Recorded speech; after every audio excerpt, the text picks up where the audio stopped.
നമസ്കാരം. വിനോദയാത്ര എന്ന ചിത്രത്തിലൂടെ മലയാളികൾക്ക് പ്രിയങ്കരനായി മാറിയ നടനാണ് ഗണപതി. ചെറുപ്പകാലം മുതൽക്കേ സിനിമയിലുണ്ടായിരുന്ന ഗണപതി ജാനേമൻ, മഞ്ഞുമൽ ബോയ്സ് തുടങ്ങിയ ചിത്രങ്ങളിലൂടെ മികച്ച പ്രകടനമാണ് ഇപ്പോൾ കാഴ്ചവെക്കുന്നത്. താൻ സിനിമയിലെത്തിയതിനെ കുറിച്ചും തന്റെ ഭൂതകാലത്തെക്കുറിച്ചും ഗണപതി പറഞ്ഞ വാക്കുകളാണ് ഇപ്പോൾ ചർച്ചയാകുന്നത്.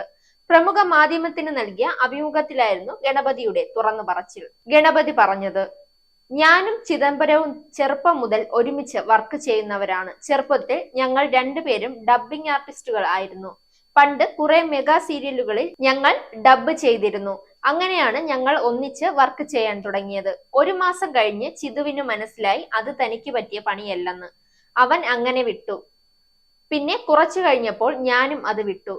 ചിതു കാരണമാണ് സത്യത്തിൽ ഞാൻ നടനാവുന്നത്. ചിതു എന്നേക്കാൾ മുമ്പേ നടനാണ്. ആലിപ്പഴം എന്നൊരു സീരിയലിൽ ചിതു മുഴുനീള വേഷത്തിൽ അഭിനയിക്കുമായിരുന്നു. ചിതു ആ സമയത്ത് സെറ്റിൽ നിന്നുള്ള ഡിന്നർ വീട്ടിലേക്ക് കൊണ്ടുവരും. ഇടയ്ക്ക് എനിക്ക് തരും, ചിലപ്പോൾ തരില്ല. അത് എനിക്ക് വലിയ പ്രശ്നമായിരുന്നു. ആ ചപ്പാത്തിയും ചിക്കൻ കറിയും എനിക്ക് കിട്ടണം എന്നുള്ളത് കൊണ്ടും എന്നെ പിക്ക് ചെയ്യാൻ ഒരു കാറ് വരണം എന്നുള്ളത് കൊണ്ടുമാണ് എനിക്ക് സിനിമയിൽ അഭിനയിക്കണമെന്ന ഇൻസ്പിറേഷൻ ഉണ്ടാവുന്നത്. ഗണപതി പറയുന്നു. Zag news, Thiruvananthapuram. നേരിന്റെ വാർത്തകൾ നിങ്ങളുടെ വിരൽത്തുമ്പിലെത്താനായി സാഗ് ന്യൂസ് ചാനൽ സബ്സ്ക്രൈബ് ചെയ്തും ഷെയർ ചെയ്തും ഒരു ശരിയായ മാധ്യമ നിലപാടിന് പോകാൻ ഞങ്ങൾ നിങ്ങളെ ക്ഷണിക്കുന്നു.